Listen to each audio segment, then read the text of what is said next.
జరిగినటువంటి మార్పులన్నీ కూడా అందరం కూడా గమనిస్తున్నాము. రాజకీయ పార్టీల చేతుల్లోంచి ప్రభుత్వాన్ని గద్దె దింపేటువంటి బాధ్యత తీసుకున్నటువంటి ఈ దేశపు యువత ఢిల్లీలో జంతర్ మంతర్ ప్రాంతంలో గత 40 రోజులుగా వాళ్ళు చేస్తున్నటువంటి పోరాటం ఇవన్నీ కూడా స్ఫూర్తిగా తీసుకోవాల్సిన అవసరం ఉంది. ప్రధాన రాజకీయ పార్టీలన్నీ ఈరోజు రాష్ట్రంలో ఉన్న యువతకు విద్యార్థులకు అండగా ఉన్నాయి. ప్రతిపక్ష పార్టీలన్నీ కూడా అందరూ కూడా రాష్ట్రంలో జరిగినటువంటి డిఎస్సి అక్రమాల పైన గొంతెత్తి మాట్లాడుతూ ఉన్నారు. అదేవిధంగా ఫీజు రియంబర్స్మెంట్ బకాయిల్ని కూడా చెల్లించని ఈ ప్రభుత్వం వైఖరి పైన, విద్యార్థి వ్యతిరేక వైఖరి పైన అందరూ కూడా దుయ్యబడతా ఉన్నారు.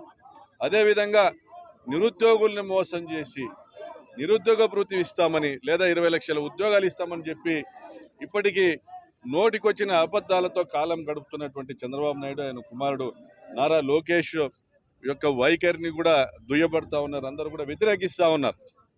నేను కోరుకుంటా ఉన్నా, ఈ అనంతపురం ఉమ్మడి జిల్లాల యువతను నేను కోరుకుంటా ఉన్నా, మీలో నాయకత్వ లక్షణాలు ఉన్నాయి, మీకు సంపూర్ణమైన అవగాహన ఉంది, భవిష్యత్తు మీది, చదువులు మీది, కష్టము మీ తల్లిదండ్రులది, మీ భవిష్యత్తు నిర్ణయించుకోవాల్సిన అవసరము ఈరోజు ఆ సమయం ఆసన్నమైంది.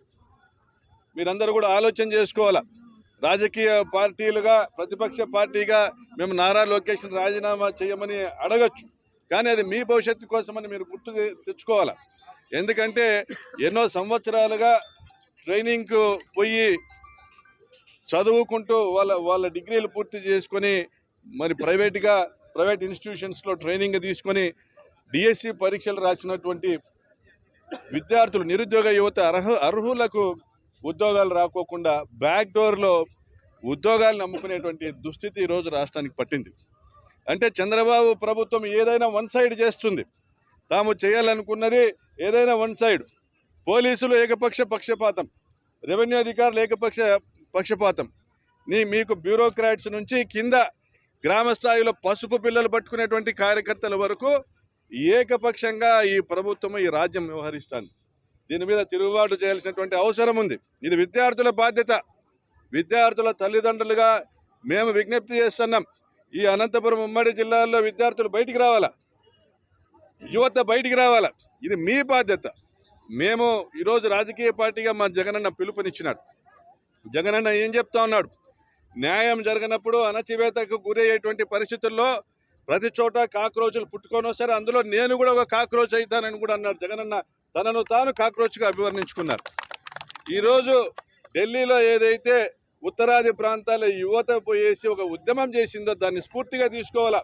1857 మొట్టమొదటి సిపాయిల తిరుగుబాటును స్ఫూర్తిగా తీసుకుంటూ 1942లో జరిగినటువంటి ఉప్పు సత్యాగ్రహాన్ని ఆ తిరుగుబాటును మనం స్ఫూర్తిగా తీసుకుంటూ 1947లో ఏ విధంగా మనం స్వాతంత్రం సాధించామో ఈరోజు 2026లో జంతర్ మంతర్లో మన యువత చేసిన పోరాటాన్ని స్ఫూర్తిగా తీసుకొని అనంతపురం జిల్లాలోని యువత బయటికి రావాలా. సోషల్ మీడియాలకు, సినిమాలకు, టూర్లకు, బార్లకు మీరు పరిమితం కాకూడదు. ఒక యువకుని తండ్రిగా, స్కూలుకు పోయే, కాలేజీ పోయే పిల్లల తండ్రిగా నా విజ్ఞప్తి ఈ జిల్లాలో యువతకి. జగన్మోహన్ రెడ్డి గారు కోరుకుంటాండేది అదే. మన అందరి పిల్లల్ని ఆయన తన పిల్లలుగా చూసుకొని అమ్మఒడి ఇచ్చినాడు, జగనన్న గోరుముద్ద ఇచ్చినాడు, వసతి దీవెన ఇచ్చినాడు, విద్యా కానుక ఇచ్చినాడు, అనేక పథకాలు ఇచ్చినాడు. నాడు నేడు ద్వారా పాఠశాలలు అభివృద్ధి చేసినాడు. 17 మెడికల్ కాలేజీలు, గవర్నమెంట్ ఆసుపత్రుల నిర్మాణం చేపట్టినాడు. మన కోసం, మన భవిష్యత్తు కోసం, మన పిల్లల కోసం. ఇది స్ఫూర్తిగా తీసుకోవాలి. ఆయన చేసినాడంటే ఏదో మేము ఓటు చేసినాడు అనేది కాదు.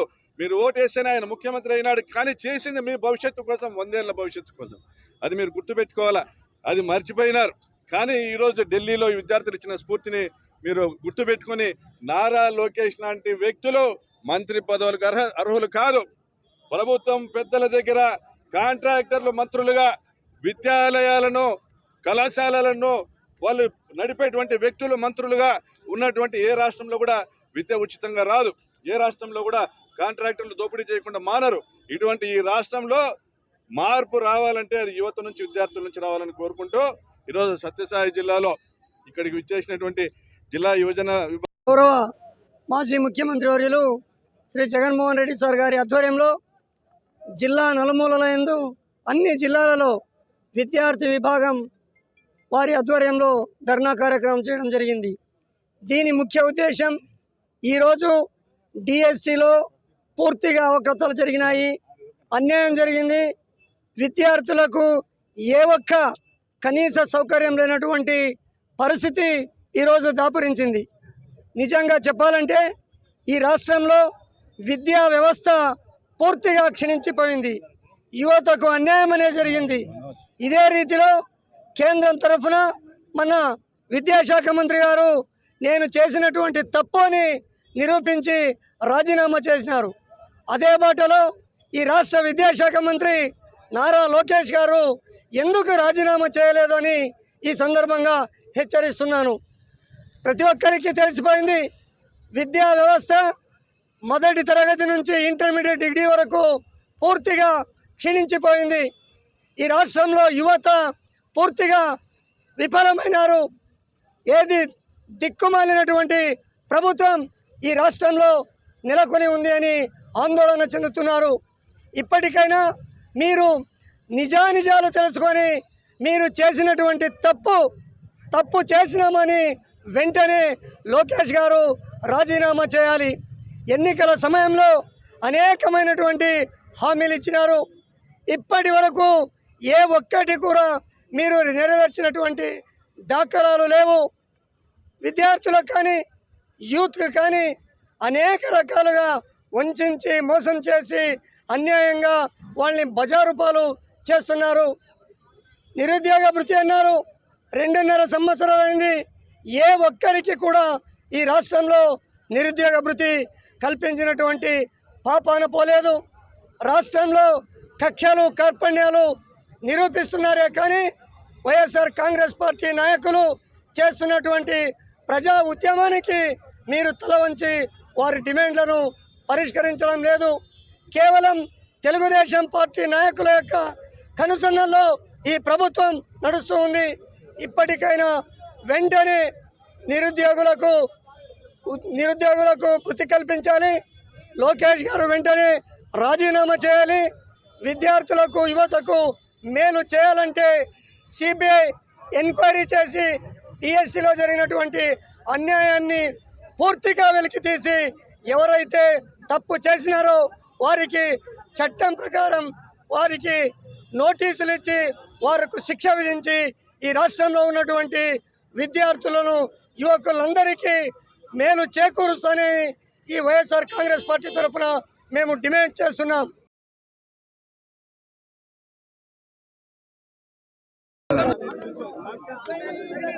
ఇటీవల మనం అందరూ కూడా చూసాం, ఢిల్లీలో నీట్ అక్రమాలకి క్వశ్చన్ పేపర్ లీక్ అయింది అని ఆ అక్రమాలకి రెస్పాన్సిబిలిటీ తీసుకుంటూ సెంట్రల్లో ఉన్న బీజేపీ ప్రభుత్వం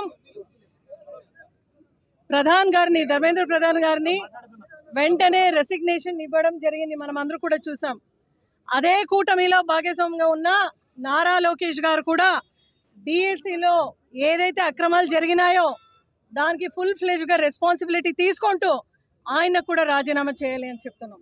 ఎందుకంటే వాళ్ళు కూడా అదే కూటమిలో ఈరోజు వాళ్ళు కూడా కూటమిలో భాగస్వామ్యంగా ఉన్నారు కాబట్టి డెఫినెట్గా ఆయన నారా లోకేష్ గారు డెఫినెట్గా రెస్పాన్సిబిలిటీ తీసుకుంటూ రాజీనామా చేయాలి. ఎందుకంటే మనము కూడా చూస్తున్నాం, గత వారం రోజులు కూడా పార్లమెంట్లో కూడా స్తంభించిపోయింది. ఎందుకంటే విద్యార్థుల భవిష్యత్తు అంటే స్టూడెంట్స్ ఎక్కడెక్కడ ఉంటారో బీజేపీ పార్టీ వాళ్ళు ఏమనుకున్నారంటే మేమే మొనార్కు, మమ్మల్ని ఎవరేం చేస్తారు అనుకున్నారు. అయితే ఒక సిజేపీ పార్టీ కాంగ్రెస్ అందరూ కూడా బయటకు వచ్చి వాళ్ళ హక్కు కోసం పోరాడితే ఎన్నడూ కూడా బయటకు వచ్చి మధ్యరాత్రిలో స్పందించని మోదీ గారు కూడా స్పందించి వెంటనే చర్యలు తీసుకున్నారు.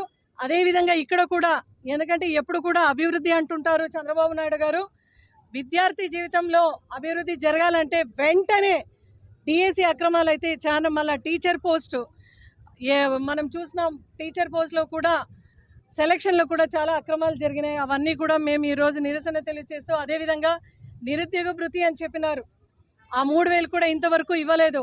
స్టూడెంట్స్కి ఎక్కడ కూడా సరిగా వాళ్ళకు ఏదైతే ఫీజు చెప్తారో అది కూడా ఇవ్వడం లేదు. అమ్మఒడి అని చెప్పినారు, అది కూడా జగన్మోహన్ రెడ్డి గారు ఏదైతే ప్రవేశం పెట్టినారో దాన్ని కూడా పేరు మార్చి కాపీ కొట్టుకొని ఇది మనమే ప్రవేశం పెట్టినారని చెప్పే ఒక దుర్మార్గమైన ప్రభుత్వం ఈరోజు మనం చూస్తున్నాం.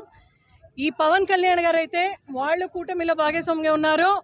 ఎప్పుడు చూస్తే నేను యువతల కోసం అంటున్నారు. అయితే జెన్జీ పిల్లలు అందరూ కూడా ఈరోజు కమెంట్ చేస్తున్నారు. అంటే ఆయన యువతల కోసం నిలబడిండేది లేదు, ఏది చేసిండేది లేదు. అయితే ఆయన ఏదైతే పోస్ట్ పెట్టినారో ఒక అబ్బాయి ఈరోజు పొద్దున్నే మనం చూసాం, పవన్ కళ్యాణ్ గారు నేను మీ అభిమానినే, అయితే ఆ స్టూడెంట్ చెప్పినాడు అభిమానినే, అయితే మీరు ఏదైతే కమెంట్ చేసినారో స్టూడెంట్స్ భవిష్యత్తు కోసం మీరు ఆ కాజ్ కోసం నిలబడక మీరు కేవలం రామ టెంపుల్ బ్రాహ్మిన్స్ అదేవిధంగా క్యాస్ట్ అనేది తీసుకొని వచ్చి బ్రాహ్మిన్స్ని కించపరచగా మాట్లాడారు అనేది స్టూడెంట్ విషయంకు మీరు దాన్ని అనుసంధానం చేసి మాట్లాడేది ఎంత మాత్రం సరి అని ఈరోజు నెటిజన్స్ అందరూ కూడా ఆయన ఖండిస్తున్నారు. ఎందుకంటే ఫేస్బుక్ ద్వారా, సోషల్ మీడియా ద్వారా, ట్విట్టర్ ద్వారా అన్ని చోట్ల మనం చూస్తున్నాం వాళ్ళని ఖండిస్తున్నారు. ఇకనైనా చంద్రబాబు నాయుడు గారు మీరు బుద్ధి తెచ్చుకొని పుత్ర వ్యామోహం అనేది పక్కన పెట్టి వెంటనే రాజీనామా చేయించి ఏదైతే మీరు బీజేపీ వారు ఏదైతే స్టెప్స్ తీసుకున్నారో మీరు కూడా ఇట్లా తీసుకోవాలని ఈరోజు ప్రతి డిస్ట్రిక్ట్లో కూడా మేము నిరసన తెలియజేస్తున్నాం. జగన్మోహన్ రెడ్డి గారి ఆదేశం మేరకు ఇక్కడ కూడా ఈ జిల్లాలో మంత్రులు ఉంటారు, ఎప్పుడు చూసినా కూడా అభివృద్ధి అని చెప్తుంటారు. ఇదేనా మీ అభివృద్ధి అని స్టూడెంట్స్ అందరూ కూడా మాట్లాడుతున్నారు. మీరు బొద్దింకలు అంటే కాక్రోచెస్ అంటే చిన్నగా తీసుకోవద్దండి. ఎందుకంటే వాళ్ళు బయటికి వచ్చి సెంట్రల్ గవర్నమెంట్ మెడ వంచినారు. ఈరోజు ఇదే స్టూడెంట్స్ కూడా ఈ ఒక రాష్ట్ర ప్రభుత్వం మెడ వంచే ప్రయత్నం మేము చేస్తున్నాం. దీనికి ఖచ్చితంగా దిగి రావాలి.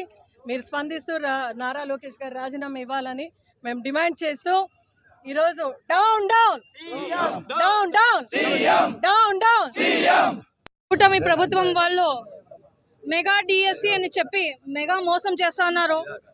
ఈరోజు మన సత్యసాయి జిల్లా మొత్తంగా యువతలు మరియు విద్యార్థి విభాగం నుంచి అందరూ వచ్చినారు. ఎందుకంటే ఒక ముఖ్య ఉద్దేశం ఏమిటంటే ఈ డిఎస్సి పరీక్షలో జరిగినటువంటి మోసం తెలియజేయడానికి, దేశవ్యాప్తంగా ఏం జరుగుతూ ఉందో అందరికీ తెలుసు. ఒక నైతిక బాధ్యత అనేది తీసుకొని నారా లోకేష్ గారు, ఎడ్యుకేషన్ మినిస్టర్ గారు మీరు రిజైన్ చేయాలని ఈరోజు మేము కోరుతున్నాము. మీరు కరెక్ట్గా ఉన్నారు, మీకు క్లీన్ చిట్ కావాలంటే సిఐడి ఎంక్వైరీకి మీరు ఎందుకు ఒప్పుకోవట్లేదు అని నేను ఈరోజు అడుగుతున్నాను. మీరు గత ఏడాదిలో జియో తీసుకొస్తారు, స్పోర్ట్స్ కోటా అంటారు, 2% నుంచి 3% పెంచుతారు. రాష్ట్రంలో 6వ స్థానం వచ్చినటువంటి, కృష్ణా జిల్లాలో మొదటి స్థానం వచ్చినటువంటి నవీన్ని ఎందుకు మీరు జాబ్లోకి తీసుకోలేదు? మరి దుర్గయ్యని ఎందుకు మీరు జాబ్లోకి తీసుకోలేదు? జియో తీసుకొస్తారు, మీ మనుషులు జాబ్కి వెళ్ళిన తర్వాత జియోల్ని మీరు లేదు అంటారు, మళ్ళీ పాత జియోల్ని జారీ చేస్తారు. ఎటువంటి న్యాయం ఉందని మేము అడుగుతున్నాము. ఆ అబ్బాయి నవీన్ గురించి అడిగితే మీరు ఏదేదో సమాధానం చెప్తారు, సర్టిఫికేట్ సబ్మిట్ చేయలేదు. తర్వాత ఎన్సీఆర్టీ మీరైతే ఎవరు అవుట్సోర్సింగ్ పర్సన్లు ఉన్నారో వాళ్ళు పిలవలేదు నవీన్ అని రెండు జవాబులు మీరే ఇస్తారు. ఎందుకు మీరు సిఐడి ఎంక్వైరీకి వెనగడుగు వేస్తున్నారు అని మేము ఈరోజు ప్రశ్నిస్తూ, మీరు క్లీన్ చిట్ పొందాలంటే సిఐడి ఎంక్వైరీ జరగాల, లేకుండా ఉంటే మీరు రిజైన్ చేయాలని ఈరోజు డిమాండ్ చేస్తూ సత్యసాయి జిల్లా నుంచి వైఎస్ఆర్సీపీ తరపు నుంచి యువజన విభాగము మరియు విద్యార్థి విభాగం నుంచి మేమందరూ ఈరోజు ఇక్కడ డిమాండ్ చేస్తూ నారా లోకేష్ గారు రిజైన్ చేయాలని మేము వైఎస్ఆర్సీపీ పార్టీ నుంచి గట్టిగా డిమాండ్ చేస్తున్నాం.